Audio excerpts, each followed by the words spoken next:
1월이 반이 갔는데 오늘이 1월 두 번째 주입니다. 1월 두 번째 주기 때문에 뭔가 새로운 다짐들을 여러분들이 여전히 하고 계시죠.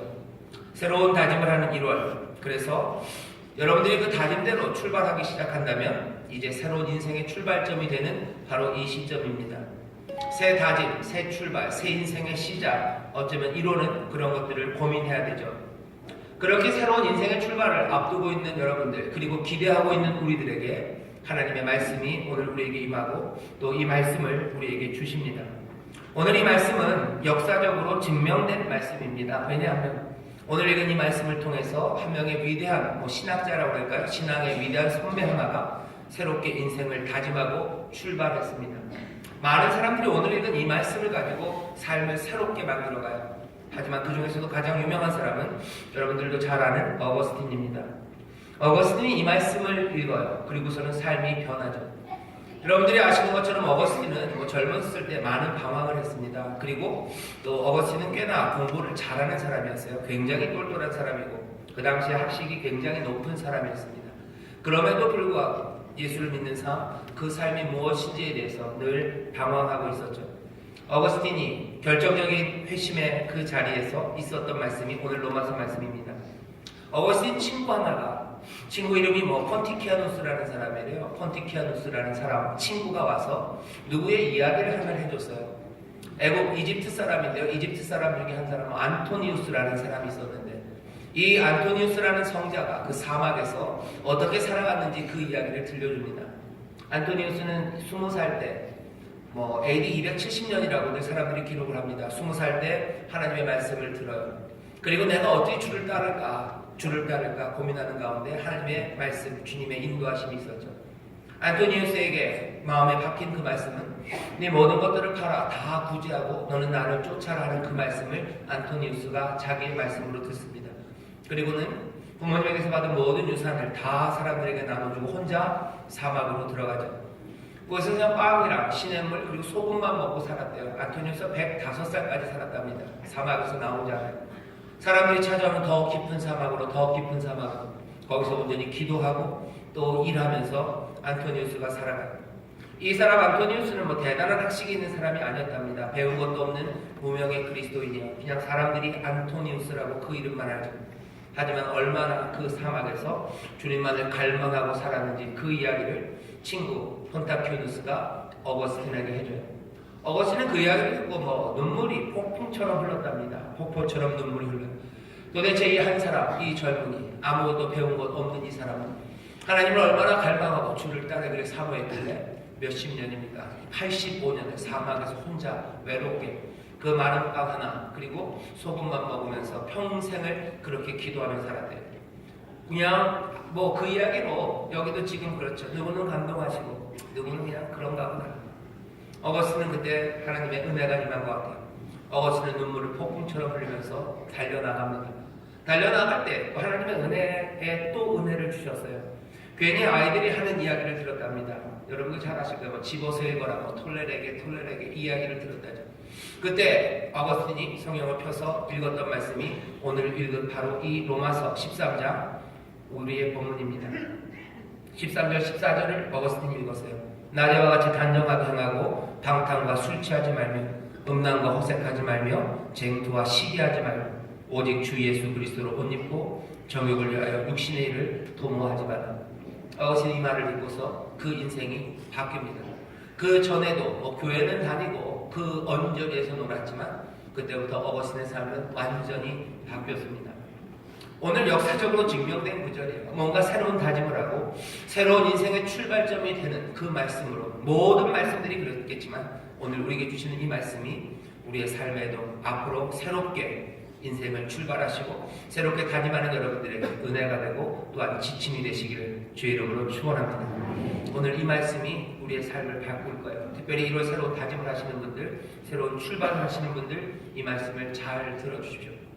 오늘 이 말씀에서요, 바울은 이 로마에 있는 교인들에게 먼저 한 가지를 확인합니다. 당연히 알고 있을 거라고 생각하면서 하나를 확인해요. 그리고 두 개의 명령을 합니다. 바울이 확인하는 건 이거예요. 11절입니다. 또한 너희가 이 시기를 알거니와 그랬어요. 너희들이 이 시기가 언제인지 알지? 지금이 몇 시인지 알지? 라고 묻습니다. 오늘 이 말씀을 읽는 우리에게는 그렇게 들리는 거죠. 지금이 몇 시인지 여러분들 아십니까? 라는 거예요. 여러분 지금 몇 시인지 아십니까? 찬양대 몇 시인지 아십니까? 9시 28분. 우리 1시간만 버티면 집에 갈 수 있어요. 여러분들 지금이 몇 시인지 물어봐요. 너희가 지금의 시간을 알지 않냐라고 묻습니다. 도대체 지금은 몇 시입니까? 지금이 어느 때입니까? 너희가 이 시기를 알지 않냐 얘기합니다. 여기서 이 시기라고 번역된 말이요, 헬라어로는 카이로스라는 말입니다. 여러분들 많이들 설교 때 들으셨을 거예요. 카이로스, 크로노스. 그래서 크로노스는 그냥 시간이 뚝뚝뚝뚝 가는 거예요. 여러분들 크로노 그래가지고 비싼 시계들 보면 크로노 타입이 어쩌고 저쩌고 그런 이야기들 들어보셨을 텐데, 그냥 흐르는 시간들, 연대기적인 시간들을 크로노스라고 합니다. 카이로스 그러면 조금 달라요. 아주 결정적인 시간들이에요. 바울이 얘기하는 겁니다. 지금이 몇 시인지 아냐? 지금이 어떤 시기, 어떤 시대인지 아냐는 거죠. 이 카이로스라는 말이 같이 쓰인 곳이 바로 앞에 있는 로마서 12장입니다. 너희는 이 세대를 본받지 말라 했을 때 그 세대가 이 카이로스를 본받지 말라. 지금이 몇 시인지 아냐? 지금이 어떤 세대인지 아냐? 너희들 알지? 라고 묻는 겁니다. 혹시 모를까봐 바울이 다시 한번 답을 줍니다. 뭐라고 돼 있어요? 12절입니다. 밤이 깊고 낮이 가까운 시간이에요. 지금은 밤이 깊고 낮이 가까운 시간입니다. 다른 말로 하면 뭡니까? 지금은 어떤 때입니까? 밤이 깊고 낮이 가까운 시기. 결국은 해가 떠오르는 시기예요. 지금은 새벽이다. 지금은 동트는 새벽이라는 거예요. 크리스찬들, 하나님의 사람들은요, 어느 시기를 살아갑니까? 동트는 새벽, 그리고 해가 완전히 떠오르는 그 일출, 그 사이를 삽니다. 이제 주가 온전히 오셔서 해가 완전히 떠버릴 거예요. 그때 모든 것이 다 이루어지고 완성될 겁니다. 지금은 언제? 그 해가 떠오르는 그 새벽의 시기예요. 동이 터오는 시기입니다.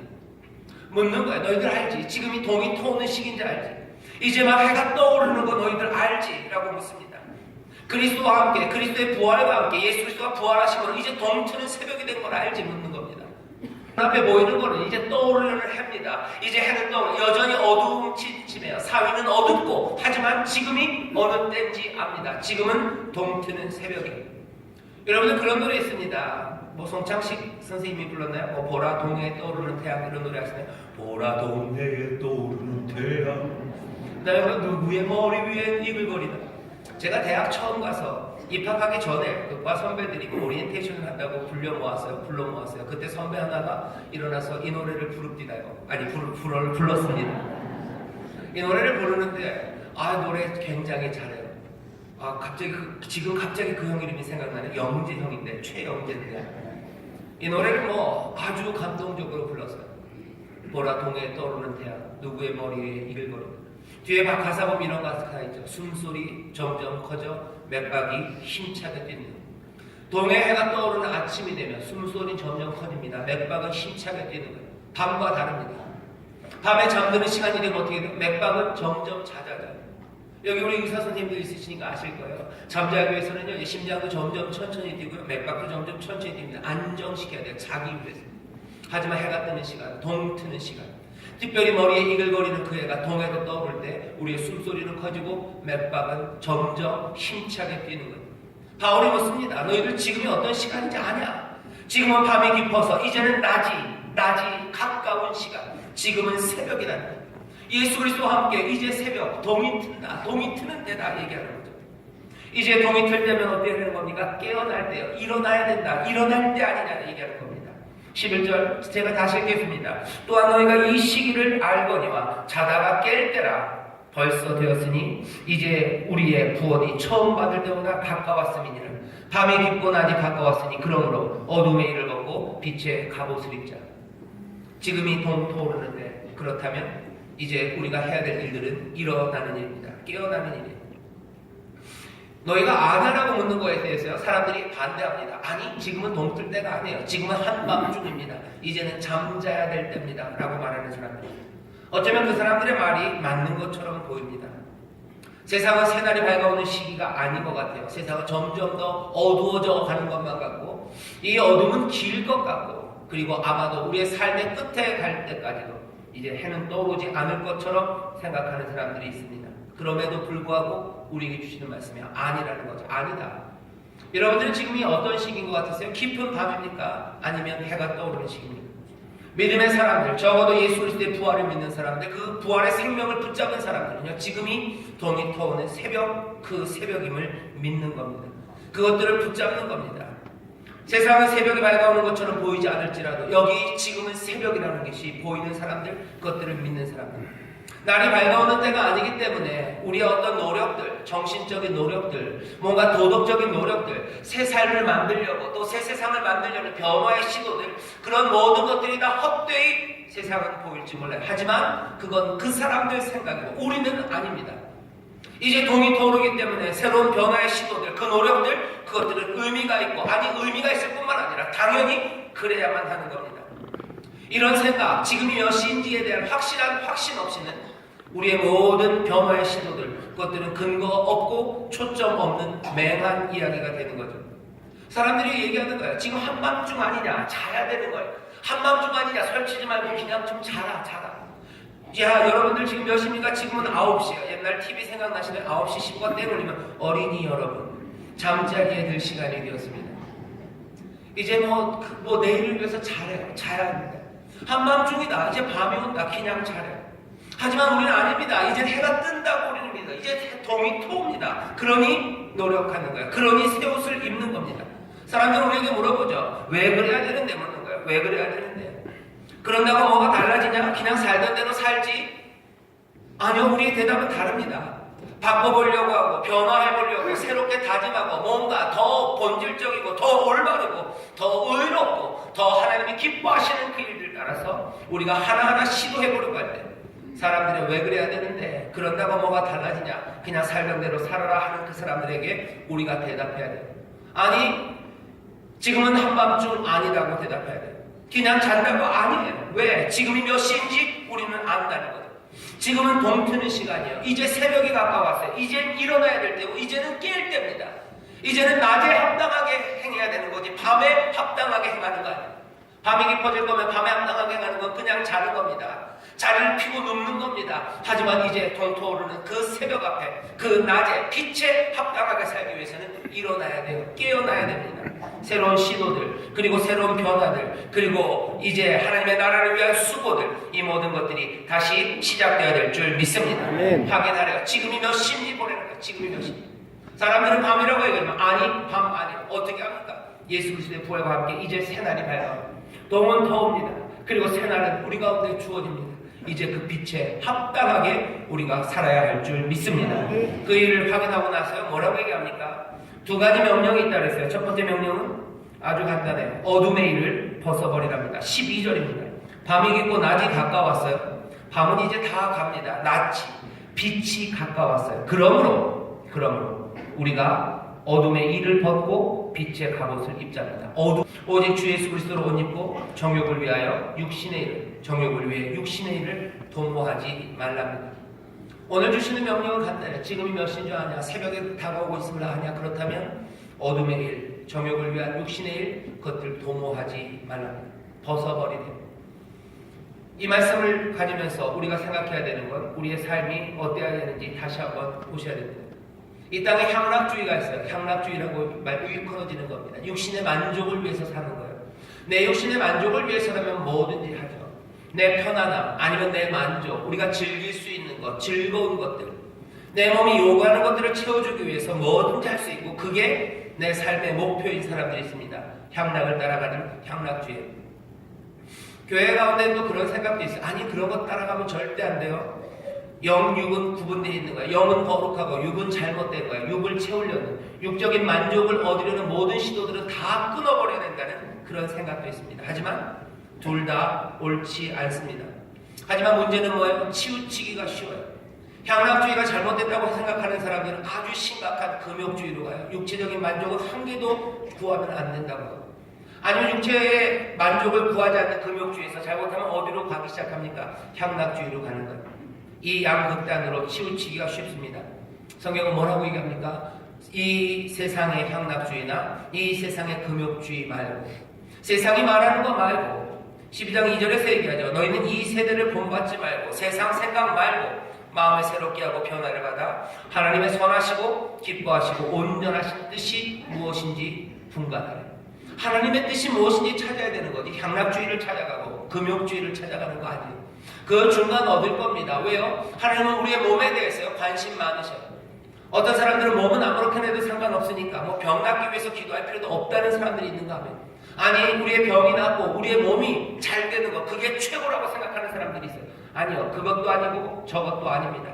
하나님은 우리의 몸이 회복되기를 원하시고 우리의 몸에 만족을 주시길 원하지만 또 그것이 전부만도 아닙니다. 하나님의 선하시고 기뻐하시는 듯 그 뜻이 무엇인지 발견해 나가기 시작하는 거예요. 이건 굉장히 오랜 시간이 걸릴 겁니다. 그것들을 찾아가는 과정이 신앙에 있을 겁니다. 하지만 오늘 말씀은 그 시작을 우리에게 알려줍니다. 하나님의 선하시고 온전하신 뜻이 뭔지 발견하는 건요, 지금 그 온전하신 뜻을 딱 아는 건 정말 어려워요. 그건 나중에 점점 배워가게 될 겁니다. 하지만 지금 시작할 일이 있어요. 오늘 우리에게 이 말씀을 주시는 건 바로 그 이유입니다. 아마 어거스틴이 이 말씀을 읽고 가슴을 치고 무릎을 꿇은 것, 아마 이 출발점이 보였기 때문입니다. 어거스틴이 듣습니다. 오늘의 본문은 뭐 단순하게 생각해요. 그냥 당연히 버려야 되는 게 있어요. 하나님의 온전한 뜻이 무엇인지 고민하는 그 과정이 깁니다. 그리고 그것들은 많은 묵상과 그리고 연구와 그리고 몸부림, 시행착오를 거쳐서 그것들을 찾아가게 될 거예요. 하지만 이 시작점에서 아주 단순하게 먼저 버리고 잘라내야 되는 게 있습니다. 오늘 본문에 뭐라고 되어 있습니까? 그냥 이렇게 시작하래요. 13절입니다. 낮에와 같이 단정하게 하고 방탕과 술 취하지 말며 음란과 호색하지 말며 쟁투와 시기하지 말고. 이거 안 하는 데서부터 시작하는 거예요. 아주 그냥 툭 떨어뜨리면 돼요. 방탕과 술 취함 하지 말랍니다. 오늘 우리에게 주시는 말씀은 방탕과 술 취함. 아주 과격하게 노시는 분들 계십니까? 과격하게 노시는 분들, 과격하게 마시는 분들 있으십니까? 방탕과 술 취함, 그거 그냥 툭 내려놓는 거예요. 여기서 어떤 만족을 얻을 수 있을까? 이걸 버려야 될까? 그런 거 고민하지 말고, 거기에 무슨 하나님의 선하신 뜻은 여기서 어디 있을까? 여기 그런 거 고민하는 데 아니고 낮이 가까웠으니 그냥 툭 하고 벗어 던져야 되는 것들이 있다는 거예요. 하나님의 선하시고 온전하신 뜻, 그 고상하고 고매한 거에 가장 아름다운 것 따라서 우리는 걸어갈 겁니다. 하지만 여기 시작에 그냥 먼저 벗어 던져야 되는 게 있어요. 그냥 새해를 시작하는 다짐입니다. 새로운 삶의 출발점에서 벗어버려야 될 것들, 방탕과 술 취하며 과격한 파티들, 과격하게 노는 사람들, 음주 가무, 노는 것에 정신 팔린 것, 그거 그냥 툭 내놓는 거지. 여기에 대해서 그렇게 고민할 거 없습니다. 여기 하나님의 뜻이 뭘까 고민할 거 없어요. 이건 좋은 건가 나쁜 건가 고민할 거 없어요. 오늘 주시는 말씀이요, 방탕과 술 취함 버리래. 또 뭡니까? 음란과 호색 버리랍니다. 음란한 거 쫓아다니는 사람들 버리시면 돼요. 이거에 대해서 이게 뭐 육체를 하나님이 어떻게 만족시키실까? 하나님 우리 몸에 대해서도 관심이 많으시다는데 이거 따라갈까? 얼만큼일까? 아니요, 그냥 툭 버리는 겁니다. 쟁투와 시기예요. 툭 버리는 거예요. 비교하면서 싸웁니까? 시기하면 싸웁니까? 질투하면 싸웁니까? 질투하는 거 있습니까? 시기하는 거 있습니까? 여기에 대해서 고민하지 마세요. 이 질투가 얼마나 좋을까? 질투가 나를, 이 사람들을 부러워하는 마음이 내 인생을 발전시키는 거 아닐까? 이러면서 내 몸에 무슨 유익을 하나님이 주시지? 아니, 그냥 툭 버리고 시작하는 거예요. 어둠의 슬픔을 벗어라. 정욕을 위해 육신의 일을 아예 도모하지 마라. 그거 생각할 것도 아니라는 거예요. 너희 가운데 질투하며 시기하고 그것 때문에 싸우냐? 그러면 내놓는 거죠. 그냥 툭 버리면 됩니다. 이게 향락주의일까? 이게 무슨 금욕주의일까? 이런 거 고민할 필요 없다는 거야. 그거 고민하지 말아라. 고민하지 말아라. 툭 벗는 거야. 툭 꺾어버리는 겁니다. 이게 그렇게 만만치 않죠. 사람들마다 모습이 좀 다를 겁니다. 김은이라고 카레 노래, 남한산성 쓴 소설가 그분이 계셔요.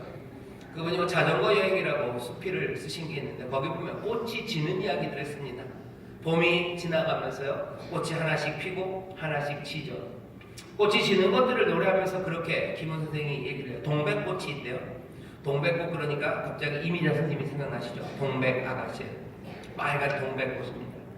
동백꽃은 어떻게 지냐면 그렇게 진대요. 마치 백제가 무너지듯이 그냥 절정에서 문득 추락해버린대요. 문득 툭 하고 동백꽃을 친답니다. 눈물처럼 후두둑 떨어져 버린대요. 그냥 툭 하고 동백꽃은 지죠. 목련은 좀 다르답니다. 목련은 냉큼 죽지 않는데요. 목련의 죽음은 느리고 무겁답니다. 남루하고 어쩌면 참혹하게 목련은 진대요. 꽃잎 하나하나가 누더기가 되어 너덜너덜거리면서 한 잎씩 한 잎씩 땅에 떨어지죠. 그러다 나중에 모든 잎이 떨어지고 바람에 날려서 목련꽃은 땅바닥에 끝내 털썩하고 떨어진답니다. 벗어버리는 모양이 조금씩은 다를 겁니다. 누구는 동백꽃처럼 그렇게 백제가 무너지듯이 문득 그냥 추락해버리고 절정에서 추락해버리고 눈물이 후두둑 떨어지는 것처럼 그렇게 벗어버리고 누구는 모란꽃이 벗듯이 한 잎 한 잎 어쩌면 처절하고 너덜너덜하게 그 옷을 벗을 거예요. 하지만 봄이 가면 목련도 그리고 동백도 떨어집니다. 시기는 그렇게 될 거예요. 어떻게 떨어질까? 동백꽃처럼 떨어졌으면 좋겠어요. 그리고 목련꽃 같이라도 떨어졌으면 좋겠습니다. 결국은 벗어버려야 돼요. 중간에 절충점은 없습니다. 방탕과 술 취함을 반쯤 입는 방법은 없어요. 음란과 호색을 반쯤 입는 방법은 없습니다. 쟁투와 시기를 반쯤 걸치는 방법은 없어요. 끝내 벗어버려야 할 일들입니다. 어둠의 일을 벗어요. 해는 떠오른다. 동은 터온다. 어둠의 일을 벗어요. 하나님의 선하신 뜻 찾아 우리는 길을 갈 겁니다. 하지만 그 길에 제일 앞선에서 이 시작은 오늘 벗어버려야 됩니다. 새해 새로운 다짐을 새 인생이 시작하시기 원하십니까? 점점 발전된 아름다운 삶이 여러분들 앞에 있을 겁니다. 하지만 오늘 시작이 방탕과 술 취함 툭 꺾어버리고 벗으셔야 됩니다. 음란과 호색, 쟁투와 시기 벗어버리는 겁니다. 부러워하면서 질투하면서 미워함이 여기 남아있습니다. 남들과 비교하며 싸우니까 과격하게 놀고 과격하게 내 육체의 만족을 위해서 이리저리 기웃다며 여러분들 돌아다니십니까? 그거 멈추는 데서부터 새 삶은 시작됩니다. 갑자기 조용해졌어요. 두 번째 명령입니다. 지금 이 동토하는 게임을 아는 사람들에게 주시는 두 번째 명령입니다. 어둠의 일을 벗으라고는 뭐라고 하십니까? 빛의 갑옷을 입으래요. 다른 말로 하면 주 예수 그리스도를 입으랍니다. 14절 오직 주 예수 그리스도를 옷 입고 12절 보면 밤이 깊고 낮이 가까웠으니 그러므로 우리가 어둠의 일을 벗고 빛의 갑옷을 입자. 빛의 갑옷을 입자. 같은 말입니다. 오직 주 예수 그리스도로 옷 입으랍니다. 여기 있는 이 말씀을 보면요, 바울이 주 예수 그리스도래요. 그냥 그리스도로 옷 입고 해도 됩니다. 갈라디아서에 보면 그렇게 돼 있어요. 그리스도로 옷 입고, 그렇죠? 너희 세례받은 사람들, 그 사람들은 그리스도와 옷 입었다는 거 모르냐? 그리스도로 옷 입었다고. 또 다른 본문에서는 주 예수 그리스도. 예수님에 대한 이름 세 가지를 다 씁니다. 주 예수 그리스도로 옷 입으래요. 보통 바울이 이렇게 예수님의 이름을 여럿으로 부를 때는 제일 앞에 있는 거에 강조가 있답니다. 주 예수 그리스도 그러면 주에 강조가 있는 거예요. 예수는, 우리 사랑하는 예수님은 구원자이신 그리스도셔요. 그리고 예수님은 주님이셔요. 주님이시기 때문에 모든 능력과 권세를 가지고 다스린다는 얘기입니다. 다스리시는 주님이에요. 주권적으로 다스립니다. 다스리기에 종들은 거기에 순종해야 합니다. 복음에 반대하는 모든 악한 것들, 그리고 악에 순종하는 대신 주님에게 순종해야 되는 거죠. 주님은 다스린다는 뜻이 있어요. 주는 다스리십니다. 주가 악을 다스리셔요. 그러니 악과 싸워야 되는 사람들, 그 사람들은 이 주님의 능력, 이 빛의 갑옷을 입어야 됩니다. 어둠에 대항하기 위해서 입어야 되는 갑옷이에요. 그리고 어둠과 싸우기 위해서는 최상의 보호장비가 바로 이 주님입니다. 모든 것의 주님 되시고 모든 것을 다스리시는 그 주님을 옷 입음으로 빛으로 그리고 온전히 살아갈 수 있다는 말입니다. 주 예수 그리스도로 옷을 입으래요. 문제는 뭔지 아십니까? 이 말이 참 멋있어요. 오직 주 예수 그리스도로 옷 입어라. 얼마나 멋지고 아름다운지 모릅니다. 아주 매혹적인 문구입니다. 하지만 이게 도대체 무슨 말인지, 어떤 명령인지 그게 분명하지가 않습니다. 바울이 여러 번 예수 그리스도로 옷 입으라는 말을 하지만 그것들을 분명하게 이거다라고 얘기하지를 않아요. 알려드리겠습니다. 이 명령이 도대체 어떻게 하라는 건지, 주 예수 그리스도로 옷 입으라는 게 어떻게 하는 건지, 이게 왜 입으라는지는 알아요. 이걸 입어야 어둠과 싸워서 그저 모든 어둠에 합당한 일들이 아니라 낮에 합당한 빛 가운데 거하는 복된 삶으로 살아갈 거예요. 이 옷을 입어야 하나님의 선하시고 기뻐하시는 그 뜻을 발견하며 우리의 삶이 하나님 앞에 드려지는 영적인 예배로, 영적인 제사로 그렇게 아름답고 향기로운 삶이 우리가 될 겁니다. 이 옷을 입어야 돼요. 주 예수 그리스도로 옷 입어야 됩니다. 이건 분명히 알겠어요. 근데 도대체 어떻게 입는 거냐는 거죠. 분명하진 않습니다. 하지만 교회가 전통적으로 이 옷을 입는 게 뭔지 우리에게 알려줘요. 교회는 이 말씀을 읽으면서 이런 식으로 했습니다. 매일 기도합니다. 그리고 묵상합니다. 그리고 주님의 이름을 부릅니다. 주여 부르는 거예요. 주여. 주여라는 건 뭐예요? 주님은 다스린다는 얘기예요. 주님, 우리를 다스려 주시옵소서. 주여, 우리와 싸워주시고 우리의 모든 악한 것들과 우리를 대적하는 모든 악에서 우리를 지키시라. 주여, 주여 부르면서 기도합니다. 말씀 묵상합니다. 주의 이름을 크게 부르며 기도합니다. 또 뭐라고요? 주여, 주는 그리스도시니 예수 그리스도를 부르짖는 거예요. 구원하시는 분 우리를 건져달라고 기도하는 겁니다. 가운데서 거기에서 살아계신 예수님, 그 예수님이 행하신 일들과 그 앞에 있는 나를 하나씩 보기 시작하는 거예요. 그 가운데서 악과 싸우려는 결의가 다져지는 거예요. 내가 악과 싸워야 되겠다. 예수님, 그리고 예수님의 이야기들, 그 복음들, 그 앞에 내가 그 안에 자꾸 들어가는 거예요. 말씀 묵상하며 기도하며 그 앞에 들어갑니다. 그리고선 결심해요. 나도 주님, 그 능력의 주님과 함께 그 주님의 도우심 가운데 주가 그리 행하셨던 것처럼 악한 것들과 싸우며 나가겠으며 하는 그 결의가 다져져요. 내가 십자가를 지고 주를 따르겠습니다 하는 그 결의가 다져지는 거예요. 말씀 읽고 주의 이름을 부르며 기도하는 가운데 하나하나 주의 명령과 주의 인도하심 그것들을 따라가기 시작하는 거죠. 주 예수 그리스도로 옷 입어라 하는 건 그겁니다. 말씀 묵상하시고 그 안에 자꾸 가세요. 그 능력 앞에, 그 주의 임재하심 앞에 자꾸 나가는 거예요. 아멘. 그리고서는 내가 악과 싸우겠다는 결입니다. 내가 십자가를 지고 주를 따르겠다는 결입니다. 아멘. 그 결이 하나하나가 생겨가면서 말씀과 그리고 인도하심과 그 명령이 보이기 시작하는 거예요. 아멘. 그러면서 그 결심들과 그 열의들, 그 뜨거운 마음으로 하나하나 순종해 나가는 겁니다. 주 예수 그리스도로 옷 입고 낮에 합당하게 행하기 시작하는 여러분 되시기를 주의 이름으로 축원합니다. 아멘. 그렇게 살아가는 여러분 되시기를 주의 이름으로 축원합니다. 아멘. 주 예수 그리스도로 옷 입는 게 왜 입어야 되는지 그리고 어떤 방법으로 입을지를 여러분들 아셔요. 마지막으로 여러분들 기억하셔야 되는 게 있습니다. 주 예수 그리스도로 옷 입는다는 건 목표가 분명해요. 우리는 세상 다른 것으로 아닙니다. 주 예수 그리스도로 옷 입을 거예요. 이 옷이 온전히 입혀지면요, 우리의 삶 가운데 온전히 그리스도가 보이고 예수가 보이고 우리 사랑하는 주님이 보이기 시작할 겁니다. 교회는 그리스도의 장성한 분량까지 자라가라고 했어요. 우리는 그렇게 자라갈 거예요. 기도하고 묵상하고 부르짖고 순종하는 가운데 주 예수 그리스도로 옷 입는 가운데 온전히 딱 맞게 입기 시작하면 이제 우리에게서는 그리스도의 향기 그리고 그리스도의 모습이 보여질 겁니다. 남의 옷 빌려 입은 것 같지 않고 자기에게 맞는 옷이 되어갈 거예요. 이 얘기는 예수님 닮아가려는 그 목표가 우리 가운데서 사라지지 말아야 합니다. 예수 그리스도 닮아가려고 생각해야 돼요. 주 예수 그리스도 닮아가려고 생각해야지. 그냥 그 기준에서 여러분들 낮춰 잡으시면 안 됩니다. 다른 것 말고 오직 주 예수 그리스도를 입는 거예요. 오늘 본문에 되어 있죠. 14절. 오직 주 예수 그리스도를 입는 거예요. 오늘 설교의 제목도 그래서 오직 주 예수 그리스도로 다른 것 말고 다른 것 말고 다른 목표 말고 아이고 나는 부족하니까 좀 낮춰 잡았어. 주 예수 그리스도로 안 되니까 한 베드로 정도. 아니 그러지 말고 주 예수 그리스도로 옷 입으려. 난 그냥 베드로의 옷 정도, 나는 바울의 옷 정도. 그것도 나한테 과분하니까 무슨 다른 목사님의 옷 정도. 그것도 과분하니까 그냥 다른 장로님들 아니면 우리 구역장님들 그 정도. 훌륭하고 존경하실 만한 분들 그분들 정도. 아니 그러지 말고 오직 주 예수 그리스도로 옷 입으랍니다. 낮춰 잡으면 안 됩니다. 낮춰 잡으면 안 됩니다. 아멘. 옆집 사람보다 난 나으니까 괜찮다고 생각하면 안 돼요.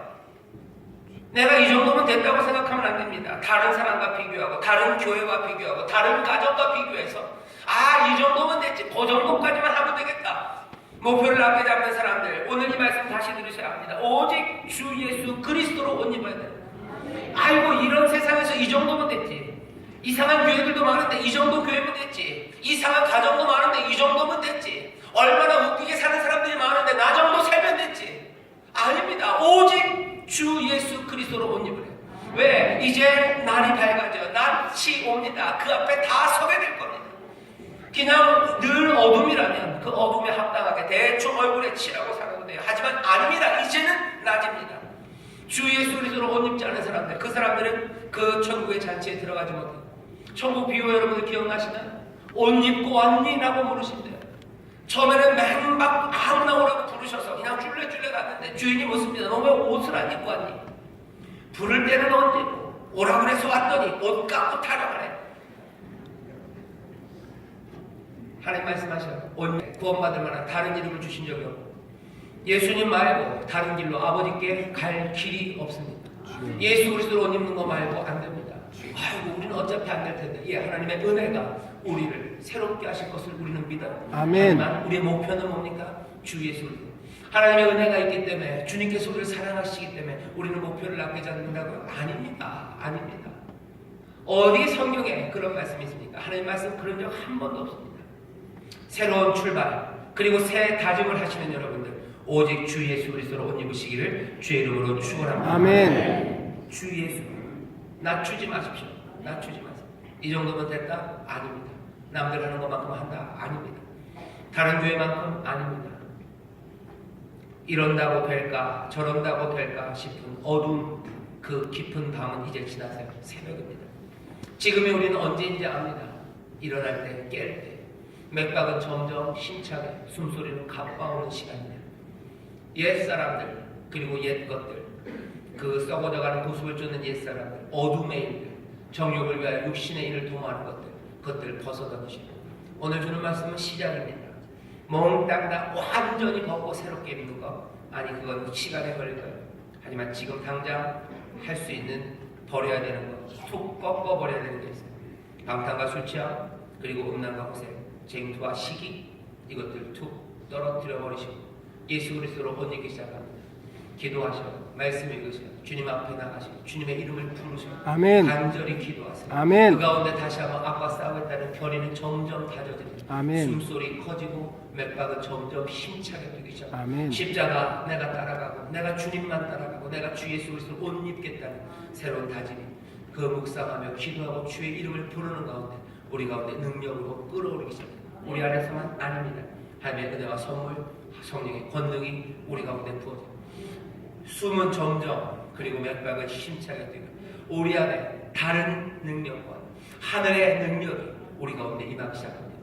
저 성벽을 향해 달려간다 했습니다. 주가 우리의 대장 되시고 빛의 갑옷을 입고 한 걸음 한 걸음 하나님이 기뻐하시고 또 그 선하신 그 뜻 따라 우리의 삶을 살아가기 시작합니다. 불사르기 시작합니다. 불사르기 시작합니다. 우리는 살아가요. 어떻게? 불사르며 살아갑니다. 아멘. 불사르며 살아가는 것이 사랑하며 사는 거예요. 아멘. 말씀하는 것 같죠? 사랑하며 살아가고 불사르며 살아가고 그렇게 온전히 하나님 앞에 드립니다. 누가? 오직 주 예수로 옷 입는 사람들 모든 어둠은 벗어버리고 주 예수로 옷 입는 그 복된 삶이 되시기를 그 삶을 주가 복 주시고 또한 인도하시기를 주의 이름으로 축원합니다. 아멘. 기도하겠습니다.